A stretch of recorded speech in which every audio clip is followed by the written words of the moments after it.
The Addiction Podcast, Point of No Return. Hello, I'm Joni Siegel, the host of the Addiction Podcast.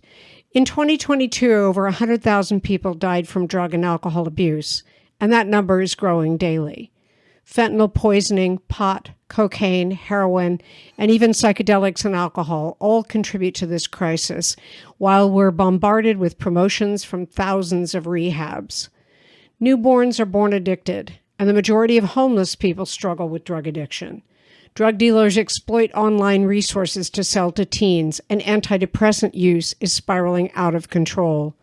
This podcast features brutally honest guest interviews revealing harsh realities and offering hope and solutions through their stories. We don't sugarcoat anything. Guests speak raw and real. More importantly, you'll find inspiration to understand, overcome, and achieve recovery, whether for yourself or to help others, some within your own family, many among your friends or associates. Whether you're seeking help or just a glimmer of hope, our podcast equips you with the latest insights to confront this generational battle. Many listeners tell us they want to join the fight, but do not have the time or money to act, lobby, or just help. If that's you, go to www.patreon.com/theaddictionpodcast and see how you can help. Today's episode is episode number 368, and today we have an interview with a lady named Samantha Bushika. Samantha is a survivor with a story she finds inspirational, one that has already saved lives. She celebrates 8 years of sobriety last month. She did celebrate last month, marking a journey away from a lifelong addiction to using and selling heroin. Her battle with addiction led her into an unjust justice system where she became a scapegoat in her small Vermont town's first heroin bust. Despite possessing no heroin herself, it was found in her roommate's possession. She feels she was unfairly targeted for this, and we'll ask her to tell us more about the circumstances. Let's talk to Samantha Bushika.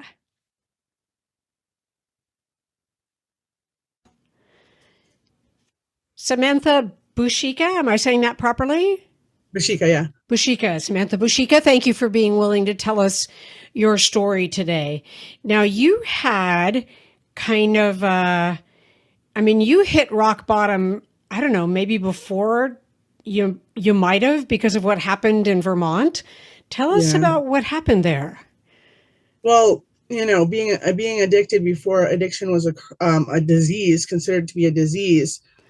Like, I live in a small town. Everybody knows about like the opiate epidemic in all these small towns. And I was the first person. My house was the first house to be raided by what had just formed was the Vermont State Drug Task Force. And I basically didn't have money. I didn't get caught with any drugs, but it was my apartment. I was working 2 jobs, going to college, and I moved in my dealer, and my roommate she had parents that had money, and she did that one night in jail, and that's it. And I went in and out of the system for 20 years. Wow. In the battle against substance abuse, knowledge is power. And now there's a groundbreaking solution.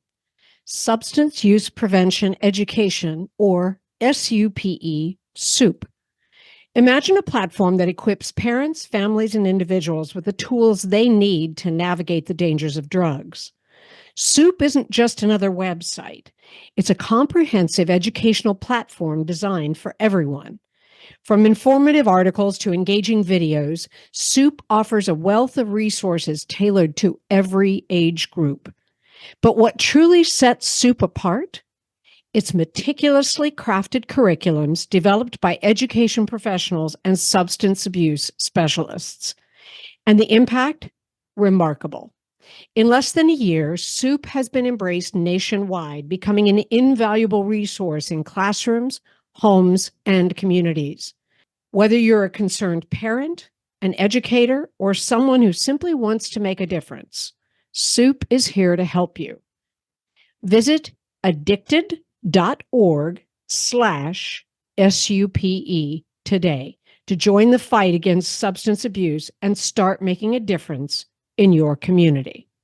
As the example, and we sometimes call that a head on a pike. Like, You know what I mean? Like the person who is the example, even though not necessarily the bad guy, if you will. It's the truth. So what year was that happened? 2000. 2000. Okay. And how long prior to that had you been addicted? I was 20. Probably I started using, first time I used heroin, I was 14 years old. Wow. Then I had probably 1994, 95. And then I didn't get a habit till like probably 98 when I graduated high school. How'd you get introduced to drugs? I was raised around drugs. They were comfortable to me, as crazy as it sounds. My mom, single mom, addicted, alcoholic, moving us around constantly, having these loud parties every night. I basically got involved with the wrong girl. That's all it took. It's tough. I was really smart, but it's tough when you're around it. I mean, it's what you know. It's the lifestyle you know. You watch adults put it into their system so they can say what they want to say and do what they want to do and be normal. That's what they're normal. And then it kind of rubs off on you. Right. Right. Yeah. Is your mother still addicted? Yeah. She's an alcoholic. She still smokes marijuana, takes pills. Like, yeah, the whole nine. Yeah. Okay. Okay. Did you have siblings that also went down that same road? Yes. I have a sister. She got pregnant with twins at the age of 14. Oh my. Oh, and her journey went a separate way than mine did. So, but she was doing amazing, actually. She started a children's center. Okay. Yeah, and the girls went to college. They both have their bachelor's degrees. Wow. Very close, yeah. That's very cool. Yeah. And you have children, right? Yeah, yep. They saved my life, for sure. Okay. Definitely. So tell us how that came about. Because you were in and out of the system, you said for... Oh, yeah. Yeah, it was the cycle of hell. The guy I was seeing overdosed and died. And my best friend ended up going to jail for it, for selling him the stuff that killed him. And after that, I kind of went like nuts. Like I had gotten out of jail for having an unauthorized visitor. So I went to jail for about a month and a half, and I had gotten out, and I needed rides. Our methadone clinic is an hour and 15 minutes away. Okay. So if you don't have a ride, you have to take this bus, and it takes you all day long to wait for everybody to dose. And like, it's very, very, very difficult. And so I was looking for a friend to give me a ride, and I was calling people, and I found a friend, thank God. And I started riding with them, and this other guy was riding with them. And what had happened was I got in trouble again for being out of bounds. And instead of sending me to jail, they put a GPS around my ankle, and I couldn't make deliveries. I couldn't sell drugs. So on the way home from the clinic that one day, I asked him if he wanted to make some extra money that weekend. And he said, yes. And that was the beginning of our friendship. And a couple months later, I found out I was pregnant, and I didn't want kids. I knew that my addiction was selfish, and I knew that I had watched so many women lose their children in jail, and it destroys them. After they lose their kids, they're a crust of the person that they once were. And it terrified me. There's nothing you can say to them. There's no, joke you can tell. There's nothing that you can do to fix that. Right. And I still had 3 years left, or no, 2 years at that time. So I found out I was pregnant, and we threw everything we had down the toilet and walked out of the apartment and went to the local homeless shelter and checked in. I had a 450 credit score, the clothes on my back, and a GPS around my ankle. Wow. Sometimes the hardest thing about getting someone into recovery is getting them to agree to treatment. Bobby Newman, a certified drug counselor with 30 years experience and an over 85% success rate as an interventionist, has created a series of 12 videos that you can use right now to learn every step to get your loved one to agree to treatment. Call 866-989-4499 today and say the word podcast to get a 10% discount. Or go to newmaninterventions.com and type in the word podcast for a 10% discount. The service comes with a free 1-hour consultation with Bobby. Many listeners tell us they want to join the fight, but do not have the time or money to act, lobby, or just help. If that's you, go to www.patreon.com/theaddictionpodcast and see how you can help. Yeah, it was hard. It was hard. Now, did you get clean at that? Did you get clean at that point, or? Mm-hmm. I haven't used since that day 8 years ago. So we would say that was your point of no return, and the idea of having a baby in jail and then losing your child. You know, it takes what it takes. You know. I did go back to jail though. Just it was a nightmare. Yeah. Wow. They hit me. Actually, he went to jail too because 7 months into being sober, I was 6 months pregnant. They ended up. I went to probation to check in, and it was crazy because the night before I woke up and I had this horrible dream that I was in the hole in jail, like arms around my knees, rocking back and forth, pregnant.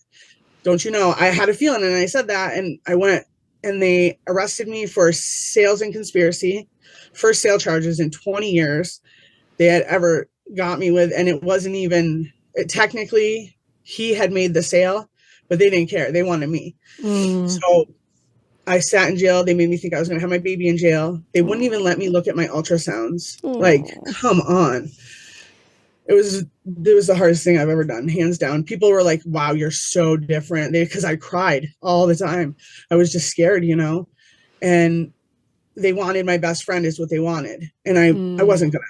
I believe in accountability. You know, it's not about, oh, you're a snitch, this, that, the other. Be accountable for what you do, and don't bring people that have nothing to do with your stuff into it. You know, like kind of right. It's a principle. And so I told them early on that's not going to happen.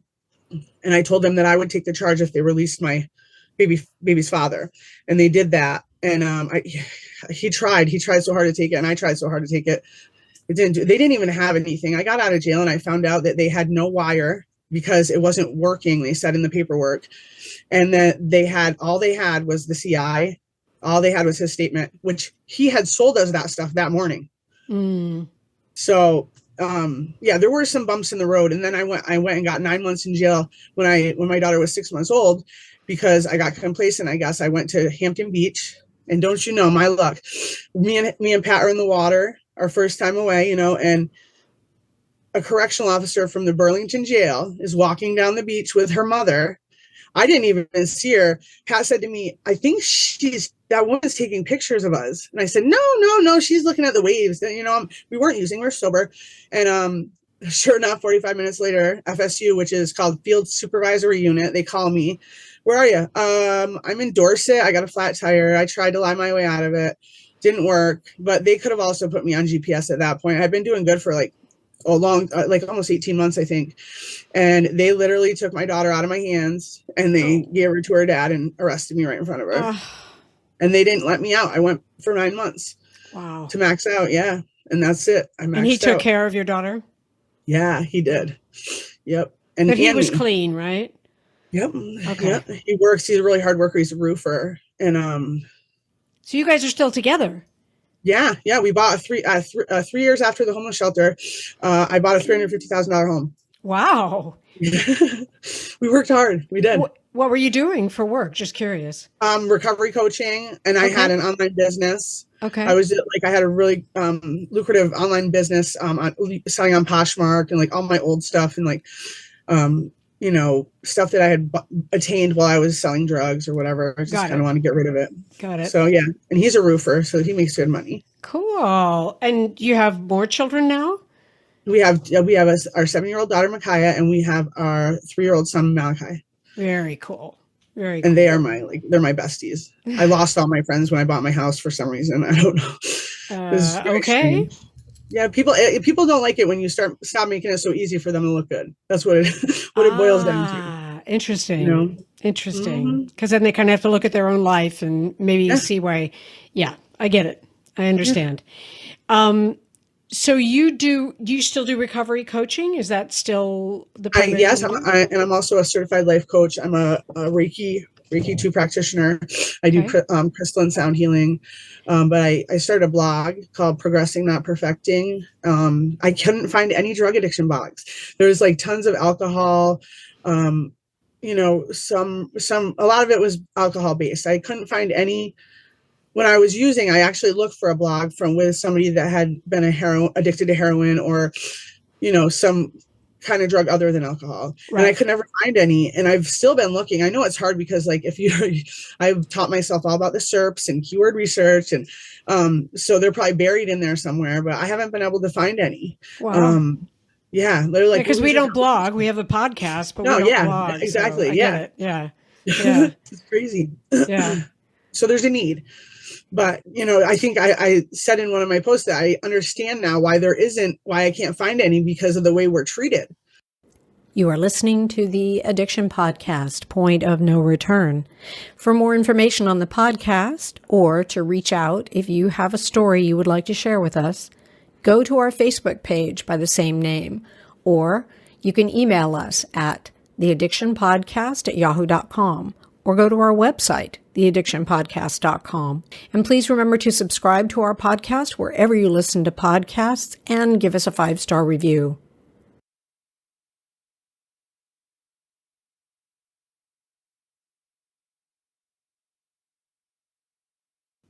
I understand. But, yeah, I'm also a sober curator for the sobercurator.com. They're a recovery. That's an amazing website. I don't know if you've checked it out. Sober curator? Yes, the Sober Curator with Elise Bryson. It's an amazing. They have over 1,000 articles. Like we all write for it. We're all sober curators. Okay. And it's very. I love that. I love that website. I love it. Is it a website that you think would be valuable to people who are going through addiction or who have Absolutely. friends? Okay, good. Absolutely. Thesobercurator.com. Yep. Okay, good. I have links on my website too, so you can. And what's your website? SamanthaBushika.com.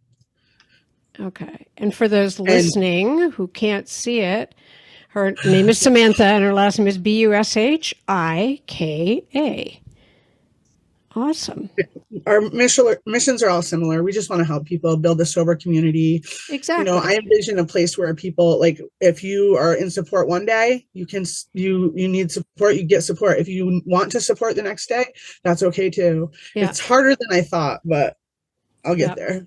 Well, one of the reasons we do the podcast is to try and get rid of the stigma, because there's so much stigma attached to whether you call it substance abuse disorder or drug addiction. There's so much stigma attached to it. And what a lot of people don't understand if they haven't been through it is that, and I'm preaching to the choir, so I apologize, but when you're addicted to drugs, it's physical, mental, and spiritual.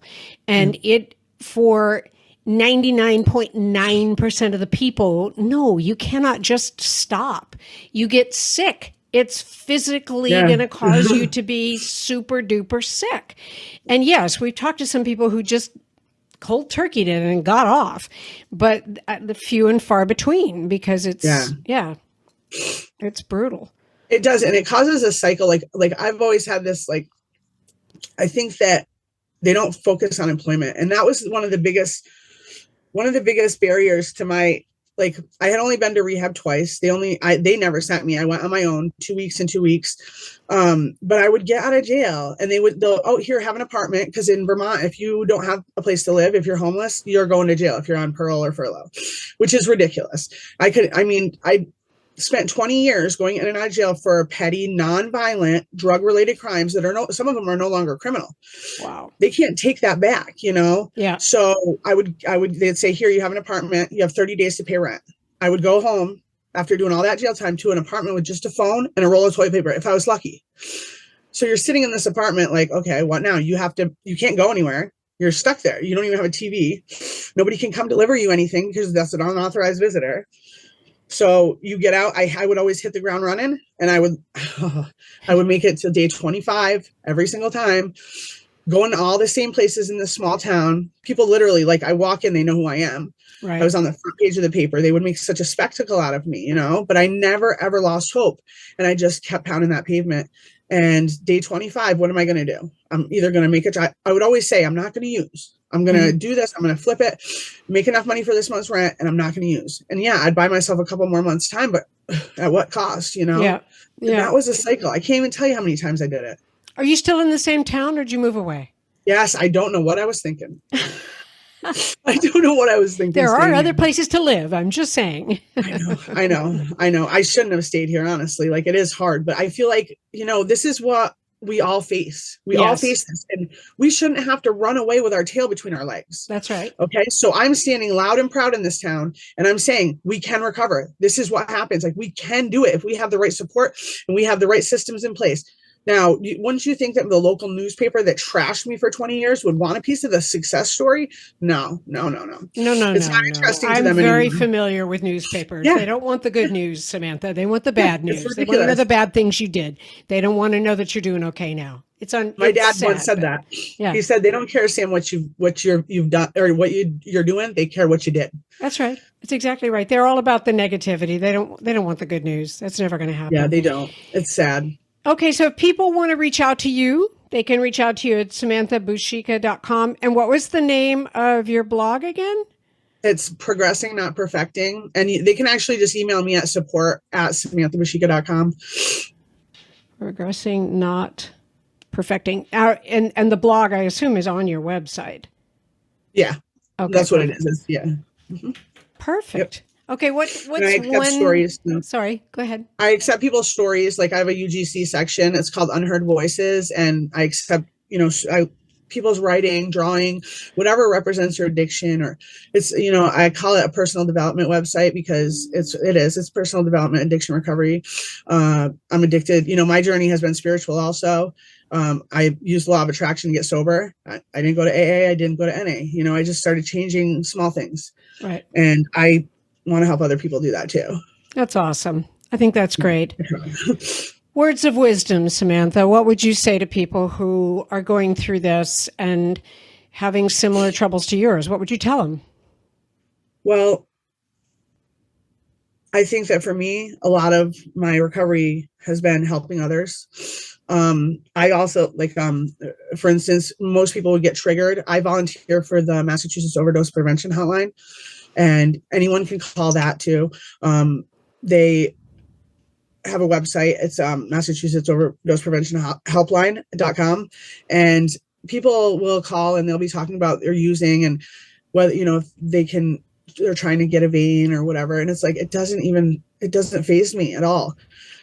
Because I know that what I'm doing is saving lives. Like, that helpline, it saves someone's life that I really care about. That's very important to me. And she would have died if it wasn't for that helpline. And I'm just trying to get that message out there. Like, if you're using alone with everything that's in that heroin now, like, you can't do that. Mm-mm. Call us. We'll hang out with you on the phone while you do it. And then we'll call emergency services. Yep. So I would tell them, this is what I would tell them. Never ... give ... up. That's it. Yep. Like, never give up, because if I can do it, anyone can. I love it. Samantha, thank you for talking to us today. I think your story is impactful, and I think it's real, and that's what people need to hear. They do. I agree. You as well. You guys have done such a good job. Thank you. I watched a lot of your episodes, not all of them. You guys have a lot. Yes, we but do. What is inspiring to me is that you guys say you haven't been touched by addiction, and you're still doing this. You're still meeting with us. You're still listening to people. That's amazing. Well, as long as people go through it like you had to go through it, it's not done. It's not over, and it's going to take all. No, of us. it's not. Yeah. Definitely not. You're right. Can't walk away. Can't walk. Now that we've started, we can't walk away. It's just, It is what it is. We're saving lives. Exactly. Thank you, darling. Thank you. Thank you so much for listening today. I think that Samantha's message is impactful. She mentioned giving me a phone number for the Massachusetts Overdose Prevention Helpline, and it is an 800 number, so no matter where you are, you can call it. 800-972-0590. Once again, her website is Samantha Bushika, BUSHIKA.com. Her blog is Progressing, Not Perfecting. And yeah, we'll be back again with another interview next week. You have been listening to the Addiction Podcast, Point of No Return. For more information, reach out to us on Facebook or go to www.theaddictionpodcast.com. Our email is theaddictionpodcast@yahoo.com.